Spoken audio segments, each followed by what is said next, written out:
বিসমিল্লাহির রহমানির রহিম। আমি মোহাম্মদ সালমান উমর। আমি ময়মনসিংহ ১ হালুয়াঘাট ধুবরা আসন থেকে স্বতন্ত্র প্রার্থী হিসেবে নির্বাচিত হয়েছি। আমরা যারা স্বতন্ত্র প্রার্থী, আমাদের আজকে শপথ গ্রহণ অনুষ্ঠান হবে দুপুর 1:30 ইতিমধ্যে প্রায় হাজার খানেক নেতাকর্মী আমাদের এই প্রত্যন্ত অঞ্চল পাহাড়ের পাদদেশে হালুয়াঘাট ধুবরা থেকে এই ঢাকায় এসেছেন।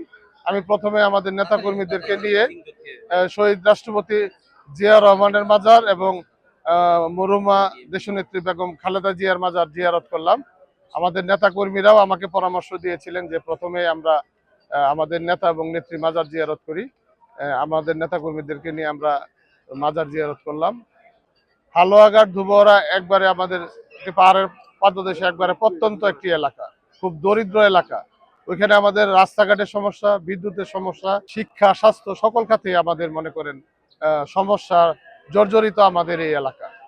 আমি আমাদের হালুয়াঘাট ধুবরা নেতৃবৃন্দ সহ সকল দল মত নির্বিশেষে সকল মানুষকে নিয়েই আমরা কিভাবে হালুয়াঘাটকে এগিয়ে নেওয়া যায়, হালুয়াঘাটের উন্নয়ন করা যায়, সেই লক্ষ্যে আমি সকলকে সাথে নিয়ে কাজ করতে চাই। এখানে দল মতে প্রাধান্য দিলে চলবে না। আমাদের এখানে আদিবাসী গোষ্ঠী আছে, আমাদের এখানে সনাতন ধর্মের লোকজন আছে, তাদেরও নিরাপত্তা নিশ্চিত করতে হবে, সকলের জীবন মানের উন্নয়ন করতে হবে।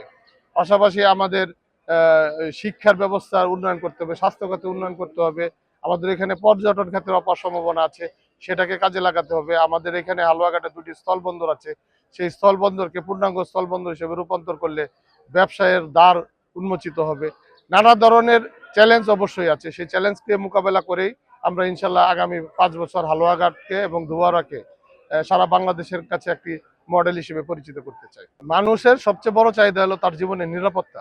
নিরাপত্তা নিশ্চিত করাই অতি জরুরি। আপনাদের আইন শৃঙ্খলা বাহিনীকে সতর্ক রেখে মানুষের জীবন মানের নিরাপত্তা নিশ্চিত করতে হবে। নিরাপদ হালুয়াঘাট ধুবরা গড়া মানে আমাদের একটা সীমান্তবর্তী এলাকা। আমাদের 2টি উপজেলারই আমরা সীমান্তে ঘেরা আমাদের উপজেলা। সেখানে মানুষ খুব নিরহ মানুষ, তারা খুব সহজ সরল মানুষ, তারা তাদের জীবনের নিরাপত্তা চায় এবং তারা সন্ত্রাসমুক্ত এলাকা চায়, তারা চাঁদাবাজ, দুর্নীতিবাজ, কালোবাজারি মুক্ত তারা মনে করেন যে একটা এলাকা চাই। সেটাই হলো আমার এবারে নির্বাচনের স্লোগান ছিল, হালুয়াঘাট ধুবরার জনপদ জনগণের কাছে হোক নিরাপদ।